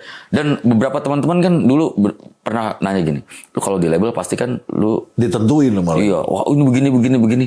Lu dapat gitunya juga? Kagak. Oh, berarti mereka terserah lu. Iya, karena kan iya independen itu. Pertama independen, kedua album pertama laku. Oh. Iya kan? Alasan gue ketiga, mereka nggak ngerti ska juga kan? Iya kan baru. Iya kan baru. Kalau pop rock mungkin. Oh, kayak gini, kayak gini gitu ya. Iya, tahu kalau gini, nih harusnya bener loh. Orang nggak gitu, iya kali ya. Jadi ya udahlah terserah lu aja, terserah tipek aja lah ya, gitu. Itu enaknya kalau yang pertama ya. Iya, yang pertama enak tuh. Jadi emang gue nggak ngerasain tekanan apapun gitu. Waktu Kus Plus juga nggak ada tekanan. Iya. Pertama lu ya udahlah. Jadi suka-suka kita aja gitu, suka-suka ya emang mau bikin lagunya kayak apa, suka-suka tipeknya. Jadi lebih jujur sih sebetulnya. Iya. Di album kedua itu banyak kejujuran yang lain dari album pertama. Album pertama tuh banyak pemberontakan, anak muda banget. Album kedua kita udah ngomongin, boleh kali ya ngomongin cinta gitu. Iya. Tapi dari sisi pandang kita. Gitu. Cara ngomongnya beda. Oke. Album ketiga baru yang parah. Nggak dapat platinum. Lu nggak dapat platinum? Nggak dapat platinum. Oke. Jadi platinum itu kan 150.000 selama setahun. Ya kan. Itu penjualan udah kalau di 150.000 berarti kita dapat platinum. Album ketiga itu Aquarius tuh baik banget sama kita. Kita tuh waktu itu yang dari mixingnya tuh sama Guy Gray kalau nggak salah. Jadi album ketiga itu sama Guy Gray itu kita kan kalau dulu kan Aquarius tuh punya studio yang keren banget kan di Pondok Indah kan. Emang udah ada waktu itu ya? Udah album pertama belum ada. Gua pokoknya album ketiga baru di situ tuh. Yang mahal banget kan? Mahal banget. Lu rekaman di situ? Iya, gua rekaman di situ. Waduh. Kita pernah jadi kelinci percobaannya Aquarius juga. Waduh, gila itu. Pas pertama baru jadi, lu bayangin dia Aquarius tuh kan pingin live. Live performance. Live recording. Live recording. Jadi dia ada boot-bootnya tuh. Iya. Drum di sini, yang di ujung sini nih, gitar di sini. Itu keren banget. Engineer 7. Langsung jadi dari Trio One kalau nggak salah ya. Iya, Trio One. Dari Trio One Australia itu datang buat dia kayaknya coba buat ngasih tahu nih live recordingnya gini. Tip X itu yang pertama kali. Gaya banget. Iya. Kita bingung lah. Orang gak pernah begitu. Wah, gila. Trio One langsung. Tapi kita emang seneng aja. Wah, studio. Lu sesuatu yang baru tuh seneng ya. Iya. Anak-anak juga, walaupun kita maksudnya masih mikir ntar kita recordingnya gimana ya. Akhirnya ya gitu live tapi satu-satu gitu kan. Di situ ngelihat studionya aja waktu itu. Buset dah, seneng banget gue. Pintunya aja 1,5. Waduh, gila itu. Itu mau masukin dia kan ada 2 lantai tuh. Lantai atas. Jadi studio itu udah jadi. Tiba-tiba datang nih mixer. Mau ditaruh di atas, dijebol dulu dong. Gue belum pernah masuk ke situ. Masa sih? Iya. Oh keren banget. Dulu sih keren banget. Iya, dulu keren banget. Iya, maksudnya sampai sekarang gue belum pernah masuk. Kan cuma yang Aquarius itu yang boleh masuk. Iya. Kalau nyewa mahal bener. Iya. Males banget. Makanya di situ tuh gue ketemu Mike Tram. Serius? Iya. White Lion. Betul. Gue lagi mixing kalau nggak salah, lagi di mixing Tip X waktu itu. Mike Tram pertama kali ke Indonesia tuh ke situ. langsung. Pas kesini, wah, udah kita ngelihatnya tuh emang oh iya emang kayaknya punya kurs doang nih yang keren nih gitu. Karena band-band bule kayaknya yang dari luar gitu ke Indonesia tuh pasti ke situ. Pasti ke situ. Ya waktu itu paling bagus ya. Paling bagus itu pas termahal lah. Nah, lu nih pas yang kata lu tadi lu pernah drop itu di mana? Drop tuh kita pernah. Maksudnya bukan penjualan ya, tapi lebih ke panggung nih kayaknya. Iya, itu di mana tuh? Makanya gue bilang itu fenomenanya aneh. Album kedua tuh kan dapat triple platinum. 450.000. Betul. Manggungnya tiba-tiba menyusut nih. Oh, malah panggungnya iya, menyusut. Padahal penjualan naik. Penjualannya gokil. Ya banyak faktor sih. Ya tadi ya maksudnya kan pada saat itu mungkin ya mungkin event organizer belum yakin nih sama Tip X nih. Karena kan mereka biasa bikinnya. Ini kita ngomong tahun berapa sih? Itu tahun 2001 lah. Gue album kedua 2001. Oh, lagi naik ke Sila, Dev. Kan bareng. Tip X, Lawn Seven, iya 99 semua tuh. Padi. Iya sobat. Iya benar. Jadi tuh memang ini ada band ini penting nggak ya kan gitu buat diajak karena beberapa band-band kan juga lagi naik. Iya. Oh gitu. Malah di situ kurang loh. Iya, pokoknya gue inget tuh setelah album kedua rilis kok kayak agak kurang gitu. Jadi emang bukannya nggak ada tapi berkurang aja. Iya, kan kalau album pertama gue bisa Sabtu Minggu tuh Sabtu 2 kali manggung, Minggunya 2 kali manggung. Waktu itu album pertama karena masih ABG kan, sikat. Oh sekarang mana ada Mikir dulu. Kira-kira kuat nggak ya gitu. Oke. Ini terus nih kan. Akhirnya kita pernah mengalami itu dan lu tetap bertahan ya. Gimana caranya lu tetap bertahan dengan with this member? Harusnya juga kita bertahan dengan member kita ya drummer kita ya waktu itu. Cuman drummer kita waktu itu resign itu karena dia satu-satunya orang yang udah nikah. Yang lain belum nikah. Lu belum nikah juga? Belum. Oke. Jadi belum pada dia udah nikah duluan, baru punya anak apa kalau nggak salah tuh di album kedua itu. Jadi mungkin pilihannya antara band sama keluarga lah gitu. Oke, kerja lah dia mau kerja lah gitu ya. Iya, kan waktu album pertama kan kita banyak nggak pulangnya kan, tour gitu kan. Jadi kan mungkin istrinya worry juga kan. Oh iya. Wah, kalau kelamaan bisa pas pulang bawa yang lain nih gitu kan. Bawa anak lagi nih. Oh, lu bujangan semua ya? Bujangan, yang lain bujangan semua. Nah, jadi itu pilihannya itu. Makanya akhirnya kita ada ganti drummer, terus drummer itu juga akhirnya keluar juga di album ke-5 mau ke-6 itu keluar tuh si Adi sekarang dia ada band dia. Oh malah sekarang dia ada band. Oke. Baru sekarang dan pada saat itu kita ganti drummer si Ari lah sampai sekarang ya dari 2008 sampai sekarang. Nah ini yang gue jadi satu lagi pertanyaan gue adalah ya gue sih senang happy banget ya. Lu kan band tahun 90-an sama kita lah 99 kita keluar album. Kesininya lu malah naik nih sekarang. Nggak usah sih, gue biasa aja. Udah lah men. Lu FVP mulu men. Satu itu. Yang kedua, kita Elemen juga pernah main sama lu. Iya, dulu kan kita begitu main ya, anak-anak yang mau nonton lu nggak masuk men. Nungguin lu dulu. Nggak boleh begitu ya, X-Friend nggak boleh begitu. X-Friend luar biasa. Tapi gue salut sama kalian. Itu apa yang membuat lu begitu? Lu perkiraan lu aja. Lu kan kadang-kadang kita nggak tahu ya. Ya mungkin gini ya. Gue tuh nggak pernah ngasih apa ya harus gini nggak pernah gitu sama X-Friend gue. Tapi X-Friend tuh emang agak-agak aneh gitu kalau menurut gue. Mungkin dia sayang sama Tipek atau mungkin dia apalagi lagu Tipek doang kan nggak tahu juga ya. Jadi mereka mau masuk karena gue apalagi lagu Tipek doang nih, yang lain gue nggak hafal gitu. Daripada bengong ya kan. Malu kan. Bener juga. Positif tingginya gitu. Iya betul. Ya karena gue nggak bisa ngebaca pikiran mereka ya. Betul. Karena ada beberapa event memang yang kayak gitu. Ada beberapa event yang pada akhirnya ya teman-teman itu kok lu X-Friend lu bisa begitu ya gitu. Ya kan gue ditanya gitu Lu kan gue nggak nggak tahu ngerti pasti. gitu. Gue bilang nggak tahu, mungkin dia apa lagu Tipek doang kayaknya. Pernah nggak lu sampai lu turun tangan karena misalnya lu nggak enak, lu suruh mereka masuk, pernah nggak? Pernah, beberapa kali gue begitu. Nah itu gimana? Maksudnya? Jadi gini, kadang beberapa event ya, kan kita juga ngapin kalau Tipek-nya terakhir tiba-tiba X-Friend-nya nggak mau masuk nih. Jadi event itu kan kesannya kosong gitu. Iya. Jadi ya kita, karena kan memang X-Friend ini kan terkoordinasi sampai saat ini masih lumayan rapi lah. Okay. Ada korwil-korwilnya di setiap daerah.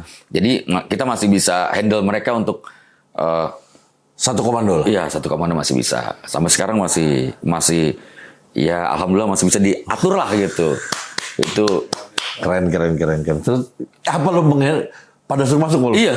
Lu ngomong gimana? Ya gue ngomong sama mereka nih. Gini, kalau lu mau Tipek ya masih manggung di sini kan nggak harus lu nahan diri gitu loh. Iya. Nggak usah nahan diri, ya masuk aja dulu, nggak apa-apa gitu. Jangan sampai seolah-olah ntar orang pada bete Tipek, ya kan? Belum masuk, lu pada nggak mau masuk, gue bilang gitu. Jadi mereka akhirnya ya udah, jadi mau masuk. Wah, memang lu pernah mengalami itu dan lu harus turun tangan ya? Pernah gitu ngalamin itu. Jadi X-Friend tuh makanya gokil. ini agak aneh dan ada beberapa yang lucu ya. Jadi ini X-Friend ini saking gak enaknya sama gue gitu. Ini kayak Korwil nih. Iya. Pokoknya gue manggung di kota A nih, dianya nggak datang gitu. Kalau dia nggak bisa datang, dia akan WhatsApp dulu. Bang, sorry, aku nggak bisa datang, tapi anggotaku udah aku kirim semua nih. Gue bilang, ini kok jadi kayak partai ya? jadi laporan gitu. Gue bilang, oh ya, oke, nggak apa-apa. Gue bilang gitu. Tapi banyak jadi gitu. Dan memang punya fans banyak itu adalah sesuatu yang kitanya harus tricky. Gue dulu pernah ada di posisi sama teman-teman tuh berpikir, waktu itu kan zaman tawuran ya. Oke. Anak-anak sekolah tawuran gitu. Gue juga takut, umpamanya gini, kita main di Semarang nih. Yang datang itu udah pasti dari sekitarannya Jawa Tengah sama Jawa Timur karena aksesnya nggak terlalu jauh, atau dari Jawa Barat juga mungkin ada yang datang.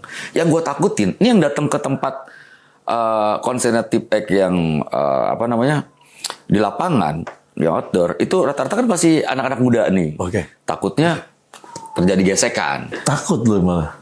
Sebetulnya yang gue takutin banyak. Yang gue takutin kalau dia ribut, ujung-ujungnya nanti nggak mau pakai Tipek nih. Oh, iya dong. Iya sih. Jadi ke nama lu ya, nama Tipeknya ya. Jadi ke Tipeknya. Makanya lu kalau bisa Korwil ini sama Korwil ini kenalan deh, kenal gitu. Jadi dalam ini antara fans lu ya, X-Friend sama X-Friend takutnya ribut. Takutnya gitu ribut. Karena kan ngerti. masih anak-anak sekolah kebanyakan waktu itu, anak-anak yang masih, dan zamannya waktu itu kan lagi tawuran. Gue sempat mikir, waduh ini kalau ketemu terus lihat-lihatan, ngapain lu jadi? Cuman lihat-lihatan jadi. Kayaknya sama lu. Ini kan tapi kalau Korwil kenalan sama Korwil nih, kenalin teman-teman gue gitu. Kan kalau udah kenal muka tuh, oh ini X-Friend juga kan gitu. Pokoknya kita main di Semarang, ada yang X-Friend Jogja, Jepara, ya Jogja, ini pada datang. Kan namanya komunitas gitu ya. Kan sok-sokan kan. Bawa bendera, namanya segerombolan kan. Iya. Gagah-gagah gitu. Takutnya sih. tuh X-Friend. iya. Makanya kenalan lah gitu. Lu tuh udah si X-Friend ini udah sama kayak Slanker, udah kayak OI, ini udah kayak gitu tuh, udah militan yang bawa bendera. Iya. Iya kan? Bukan merah putih lagi benderanya. Bendera lu ya. Gitu. Gila, itu alhamdulillah. Jadi emang apa ya, maksudnya kitanya semakin banyak semakin takut. Iya. Karena kan kalau nggak diatur ya bentrokan-bentrokan itu pasti ada. Nah itu ada yang ngaturnya nggak? Karena ada Korwil itu. Yang hubungan sama Korwil, manajer? Yang hubungan sama Korwil, di kita ada Humas. Oh ada Humas. Pemain trombon gua, Anto, sama basis gua Miki, itu yang paling sering sama X-Friend dan X-Angel. Jadi menurut lu memang penting dikelola ya? Penting dong. Fans club ya?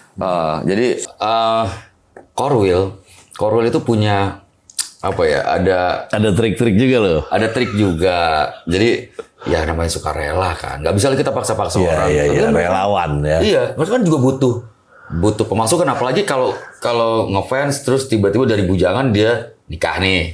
Otomatis kan harus ada pemasukan. Iya kan? lah, Buat poldanya dia, polisi dapur. Iya dong. Iya kan? Kalau makan pasti Kapolda. Iya. Terus. Jadi pasti kan lu ngefans aja nggak dapat duit dari situ. Iya. Itu juga harus kita pikirin juga. Makanya Tip X tuh bikin gitu. Kalau memang ya, bisa bikin yang tadi gue bilang harus ada baju kebesaran. Itu lu lempar ke dia, terserah dia. Iya, tapi harus nama daerahnya. Oke. Mereka boleh bikin setahun 2 kali. Lu nggak ngambil sedikit pun Nggak dari ada. itu buat dia berbagai. mereka. Oke. Jadi memang supaya mereka tetap bisa hidup kan gitu. Iya. Jadi mau dijual berapa harganya, mereka bisa tentuin. Bisa kalau banyak ya anggotanya harus lebih banyak. Jadi kan keuntungannya jadi lebih banyak buat dia. Iya.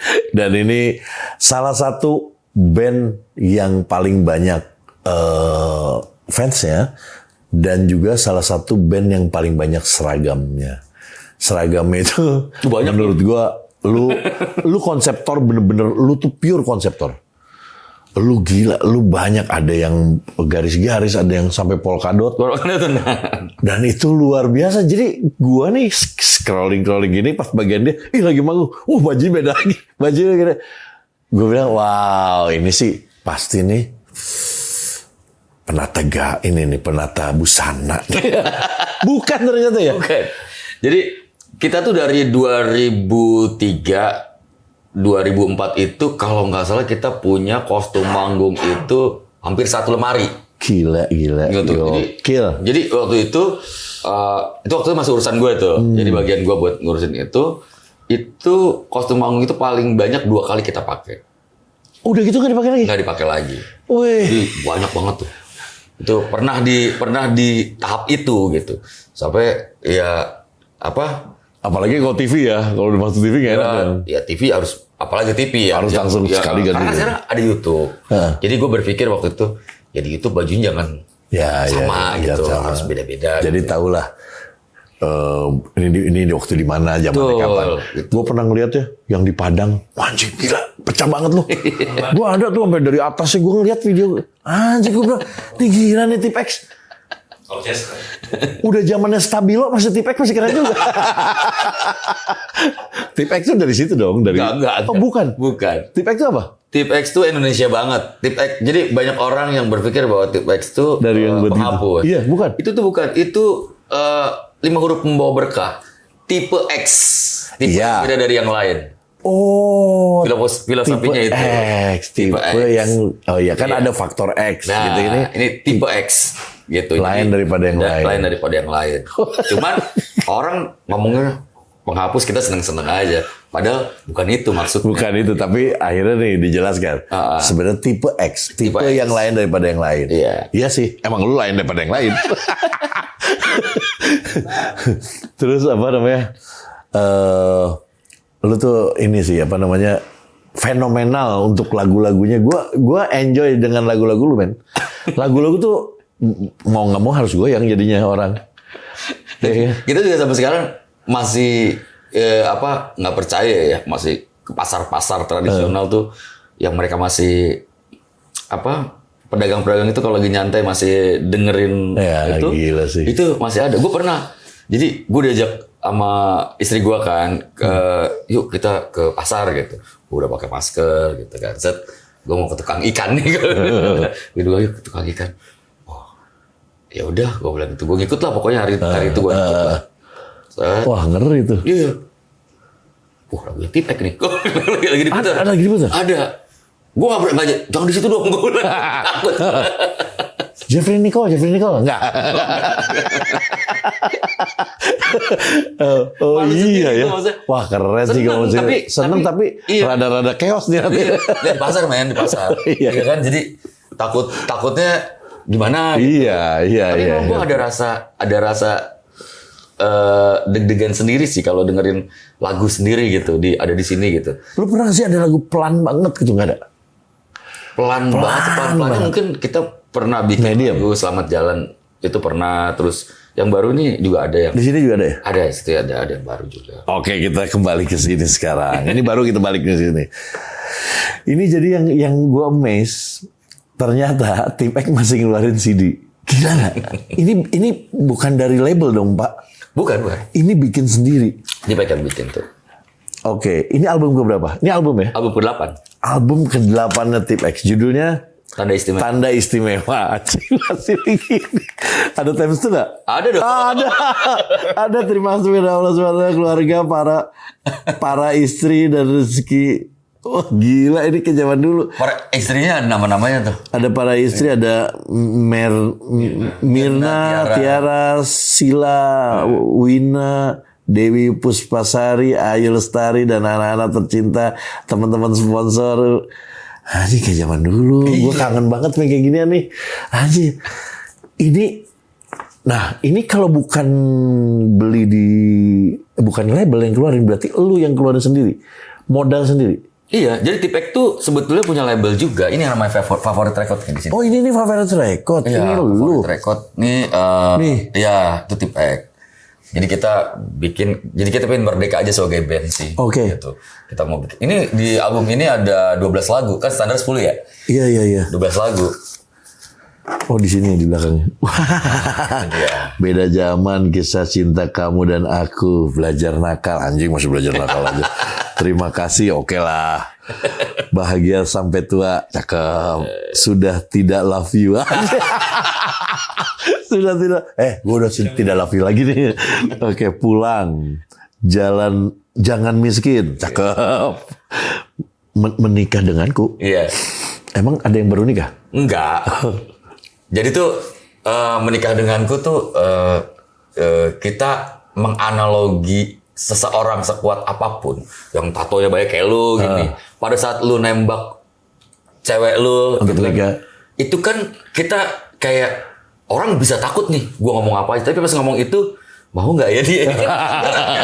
Itu sesuatu yang paling berat. Itu paling berat dan paling berani. Benar. Oke, sejago-jagonya lu pada saat itu pasti mikir. Bener. Takut dia nggak mau. Takut dia nggak mau. Prestasi nih. Prestasi paling besar dalam hidup. Oke. Hari untuk dikenang ini apa nih? Hari untuk dikenang. Hari untuk dikenang tuh Tip X kan udah 30 tahun nih. 30 tahun. 30 tahun. Kita baru aja kemarin perayaan 3 dekade anniversary. 3 dekade, mamen. Tua ya. Nah, Gila, itu iya sih. akhirnya banyak hal-hal yang apa ya? Kita sampai mikir kita punya jokes loh. Apa? Teman-teman nih kalau ngumpul gitu. Kita tuh kalau udah umur 60 gitu ya, 70 masih mau manggung enggak? Berarti manggungnya ada yang udah pakai kursi roda, ada yang bawa tongkat gitu. Tapi kan keren gue bilang. Keren. Nggak ada yang kayak gitu gue bilang. Weh, Phil Collins masih manggung pakai itu, nggak ada masalah. Kalau musisi mah nggak ada waktunya. Makanya ada hari untuk dikenang. Oke. Jadi dari apa hal-hal yang kita pernah melakukan hal-hal baik bersama, hal-hal yang jelek bersama, sampai mungkin ya kita mau berkeluarga, kita mengenalkan anak-anak kita jadi semua jadi satu keluarga. Itu ada hal yang menurut gua harus di capture sih. Oke. Nah di hari untuk dikenang ini mungkin kita akan sampai di satu hari yang kita mengingat kita pernah melakukan itu sama-sama. Ini yang pakai gitar depannya ya? Iya. Oh iya. Itu rada ini sih. Iya. Itu pelan ya. Jadi emang kalau kitanya bandnya udah nggak ada, anak-anaknya akan menyanyikan legacy ya. Kalau Bos Syndrome tentang bos-bos. Tentang bos-bos. Tentang bos-bos. Ada sesuatu kan sindrom kan macam-macam ya? Iya. Sindrom tuh ada yang kita nggak ngerasa dan ada yang ngerasa. Jadi sindrom tuh emang ada di posisi tertentu, lu bisa membuat orang itu jadi harus nurut sama lu, jadi harus mau kemauan lu gitu. Jadi di situ sebetulnya di album ini tetap Tip X yang kita mencoba memberikan bukan edukasi sih, tapi biar lo bisa berpikir bahwa ada bagian-bagian yang emang harus lu sadari kayak yang nggak pernah kepikiran ya. Kayak di Jangan Miskin umpamanya. Mungkin orang akan berpikir ya miskin itu kan takdir. Kayak gitu ya. Tapi kalau gue berpikirnya ini dari sudut pandang yang beda ya. kalau lu masih muda lu jangan ngomongin takdir dong. Ya. Iya kan? Waktu lu masih panjang, tenaga lu masih banyak, cara belajar lu juga masih bisa ditambah gitu. Betul. Dan ya udah dari start awal lu harus mulai ngejar itu sebagai satu goals hidup. Setuju. Iya kan? Jadi orang miskin, lahir miskin itu bukan salah lo. Tapi kalau mati miskin itu salah lo. Betul. Jadi banyak orang yang kalau menurut gue jangan lu pasrah di awal gitu. Iya, terus dong ya. Betul. Emang lu mau miskin? Nggak ada yang mau kalau ditanya. Lu mau miskin? Enggak. Tapi lu harus nggak ada startnya. Menurut gue, ya itu. Startnya harus lu yang mulai dulu. Orang mau ngomong, lu harus begini. Lu nggak mulai ya nggak jadi apa-apa. Ya nggak bisa jadi apa-apa. Tapi di sini ada lagunya Chrisye kok. Apa tuh? Andai dia tahu. Bukan ya? Bukan. Jadi ada dia tahu tuh ini cerita yang klasik sih kalau menurut gua. Cerita klasiknya adalah pasti ada orang yang lu tuh nggak punya keberanian apa-apa. Padahal lu tahu bahwa bisa jadi dia suka sama lu. Tapi tapi lu takut cinta lu bertepuk sebelah tangan. Iya. Jadi nggak boleh. Itu gua banget tuh. gitu. Itu biasanya kayak gitu ya, takut ditolak. Padahal kan belum tentu. Wah gila. Gue pikir ya lu tuh masih tentang yang sosial apa sih? Ternyata cintanya banyak juga lo. Banyak. Tapi dari beberapa ini ya perspektif ya. Iya, beberapa perspektif. Dan kita juga waktu sama anak-anak, ini album 8 judulnya Tanda Istimewa karena 8 itu kan. Iya. Dia apa namanya? Infinity. Nggak putus. Iya. Terus di lagu-lagunya juga kita berharap bahwa di situ kayak bahagia sampai tua gitu ya. Itu kan adalah harapan semua orang. Amin semua. Kan? Semua yang denger juga. Semua juga pasti harapannya itu. Jadi gua berharap sama teman-teman tuh kita memberikan sesuatu yang akan selalu bisa jadi motivasi. Semangat gitu. Iya. Dan ini udah ada yang dibikin klip belum? Dibikin klip kita udah bikin 1 2 3 4. Oke. Ini nanti gua mau putar di sini. Yang paling baru yang mana judulnya? Beda zaman. Beda jam. Yang pertama nih. Iya, ini beda zaman ya. Nanti gue puterin di sini. Kalian kalau yang benar-benar pengen tahu, ada klipnya, ada di sini gue puterin dan linknya gue kasih di deskripsi. Dan ini kayaknya yang ex-friend harus punya ini. Dan yang bukan ex-friend harus punya ini. Kenapa? Karena zaman sekarang nih anak gue aja sekarang semua dibeli sama dia karena dia harus punya. Betul. Udah jarang orang mengeluarkan fisik. Jadi kalian harus punya. Dan ini belinya di mana, men? Jadi ini sebetulnya kita bikinnya kan limited edition ya. Jadi mungkin nggak banyak. Iya, cuma berapa lu bikin? Jadi kemarin tuh kita bikin 3.000. 1.000 udah lepas. Sisanya tuh anak-anak TPK juga bikin jadi kolektor. Iyalah, pasti. Pokoknya kita yang punya nggak apa-apa. Belinya nanti ada di Instagram atau di apa? Iya, bisa langsung di X-Merch. Jadi ada X-Merch ya? X-Merch. Terus bisa langsung direct ke TPK Official juga bisa. Nanti gua kasih semuanya di sini ya. Semuanya nanti gua kasih, lu boleh langsung DM atau gimana lu bisa di situ. Karena ini terbatas. Ya, dan buat anak band ini adalah pencapaian. Gue bener terus terang, gue abis ini aja gue langsung mikir kayaknya gue juga harus bikin nih. Apa gue bikin juga ya? Bener, ini pencapaian. Kalau sekarang susah sih, ada di DSP dong, kayaknya kurang gimana gitu ya? Iya, tapi memang problemnya sebetulnya kalau menurut gue ya, kenapa anak band tuh selalu berorientasi sama jualan CD? Kan nggak itu. Iya nggak sih? Lu harus bikin terus harus laku gitu. Kan lu sekarang bikin CD kan nggak perlu banyak-banyak, bisa kan? Iya bisa kan? Bisa. Tapi banyak anak band yang nggak pernah berpikiran itu. Tapi kalau buat kita waktu itu berpikirannya adalah bahwa kalau anak band kalau ditanyain ya harus ada fisiknya, ada albumnya. Betul. Makanya kita sampai album ke-8 kita ada CD-nya. Alhamdulillah, keren. Om tuh kita juga bikin dong fisiknya. Lu juga bisa jadi dong nanti bikin apa tuh? Vinyl. Oh iya dong. Wih. Kita tunggu aja kalau itu. The best-nya atau per album ya udah 8 biji itu keren. Enggak, karena ada juga di sekarang kan ada yang perusahaan yang memang mengambil orang-orang yang mau vinyl. Ya, betul. Mudah-mudahan nih Tip X. Ini sih pasti payu nih. Laku langsung. Om, gue thank you banget. Sama-sama. Cerita lu, akhirnya gue kebuka semuanya. Oh ya ternyata lu tuh nggak lahir langsung jadi ska ya. Ternyata ada anak rocknya juga. Karena gue ngeliat lu kalau nyanyi kadang-kadang suka distorsi, suka ada. Gue bilang jangan-jangan rock nih anak. Iya kan, lu kadang-kadang gitu. Dan kalau lagu lu ini semua gue yang nyanyi, nggak jadi tipe. Memang harus lu yang nyanyi.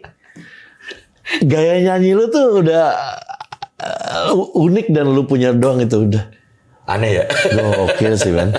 Aneh sih. Emang nih one and only nih kalau untuk itu ya. Gue ngelihat dari cara nyanyi lu, dari band lu, sama satu lagi. Yang aransemen ini apa itu siapa? Ada lu ngambil director nggak? Oh iya. Musik director. Jadi belum pernah. Tapi gue percaya bahwa setiap band itu sudah sudah dipertemukan dengan lengkap sih kalau menurut gue. Jadi band itu ada kokinya. Oke. Iya kan? Ada job desk masing-masing. Iya, jadi tuh kayak gue ngaransemen lagu. Ini lagunya banyak gue yang bikin, liriknya 100% gue yang bikin gitu. Tapi pas pengolahannya kayak aransemennya segala macam kan rame-rame nih. Iya. Nah, ini kan harus ada satu orang yang jadi musik director. Nah, itu siapa? Biasanya Billy tuh, gitaris yang baik. Nah, dia yang ngelihat secara in general. ya. Karena dulu kita pernah satu lagu itu bisa 3-4 aransemen yang berbeda. Oke. Karena pada saat semuanya punya kemampuan yang sama ya, pengen jadi musik director gitu kan, kita kan nggak bisa bilang nggak bisa lu nggak. Tapi bisa. Kita coba. Ya udah versi lu. Cuman kan lama jadinya. Kita dengerin dulu. Wah ternyata bagusan yang ini. Oh iya sih. Gitu. Akhirnya jadi lu percayain sama satu orang. Iya, lebih banyak Billy yang kita anggap sebagai koki gitu di. Yang bikin lagu kebanyakan lu. Udah orang-orang percaya sama lu gitu. Kalau brass section ya pemain brass gua udah lu. Jadi gini, jangan sampai nantinya lu jadi pemain atau player yang nggak punya kebanggaan kalau menurut gua. Gitu. Jadi kalau emang pemain trombon ya lu harus bisa, itu tugas lu. Ini karya lu kan gitu. Bukan ngomongin tugas ya, kalau pemain tugas akhirnya ya udah begini selesai. Tapi kalau mana karya ya ini. Iya. Karena kita ya kayak gue punya lagu kasih tau kan prosesnya gini, kasih lagu ke anak-anak, yang lain kalau anak-anak bilang oke ini lagunya nih, gue lihat nih kalau semuanya oke, ini lagu pasti jadi. Tapi kalau ini gimana? Ada yang ragu dikit ya? Kayaknya ganti aja lagunya gue gitu. Oh lu gitu ya? Ganti. Berarti ANR-nya di situ tuh ya? Iya. Anak-anak suka semua langsung oke nih. Pasti karena pengalamannya gitu. Mau lagu apapun nggak jadi sulit. Maksudnya kan kesuksesan kalau secara bandnya udah sukses membuat lagu itu kita semua seneng, itu sukses kalau menurut gua. Jadi anak-anaknya seneng semua nih aransemen, walaupun orang nggak seneng, tapi kitanya happy. Iya. Sukses kedua kan baru di masyarakat. Mereka jangan sampai dua-duanya nggak dapat. Betul. Udah nggak sukses, kitanya juga nggak demen. Akhirnya nggak pernah dibawain lagunya jadinya. Iya benar. Iya. Jadi ya gitu sampai sekarang ya masih dengerin dulu lagunya, kalau ada yang punya lagu kita dengerin. Kalau semuanya suka, cepet banget pasti aransemennya. Karena mereka pasti udah punya gambaran. Iya. Excited sendiri langsung dia. Iya. Tapi kalau benar. beberapa orang mikir ganti aja. Wah itu benar-benar. Ini banyak masukan banget loh dari cara kita manage fans. Terus cara kita mengkonsep supaya kita terus terlihat.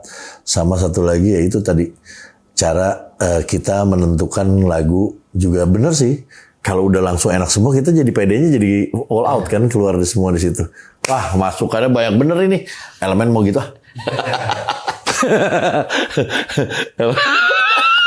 Lu suka berendah. Bukan, elemen kan juga kita terus terang kita banyaknya masing-masing. Lagi masing-masing karena memang pada kerja semua kan.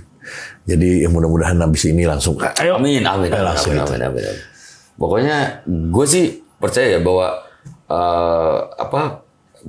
orang itu dikasih gift gitu ya untuk membuat sesuatu itu nggak semuanya bisa dapet gitu. Tapi pada saat dikasih, ya kita juga tanggung jawab. Ayo dong, kita ajak yang lain-lain buat terus gitu. Nah, gue karena gitu. Abis album 8, album 9 mau nggak? Oke. Sedap gitu. Kan ini anak band. Ini anak band udah mikirin langsung ke sana. Iya kan? Keren. Pencapaiannya adalah gitu. Ngeband ngapain gitu, nggak ada pencapaian kan? Nggak ada goals, sayang. Thank you, Mamen. Gue seneng banget. Gue thank you banget. Udah ngobrol-ngobrol, udah diundang ke sini. Aduh, alhamdulillah. Ya. Sekian Purnama. Pokoknya sukses terus buat Tip X. Amin. Dan semoga Tip X terus sampai tadi kakek-kakek terus masih ada. Amin. Nanti gue juga nonton. Kita nonton bareng-bareng. Dan gue salut banget sama X-Friend. Terus support Tip X. Dan itu belum tentu dipunyain oleh fans-fans yang lain.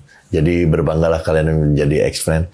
Dan juga buat kalian yang nonton sampai terakhir nih, thank you banget, appreciate banget. Jangan lupa follow semua yang gue tulis di sini Instagramnya. Dan ada video klip, lu lihat, lu komen. Oke? Karena kita senang di komen. Oke? Jangan lupa subscribe, like, comment, share, notifikasinya dinyalakan dan sebarkan kebaikan. Bye!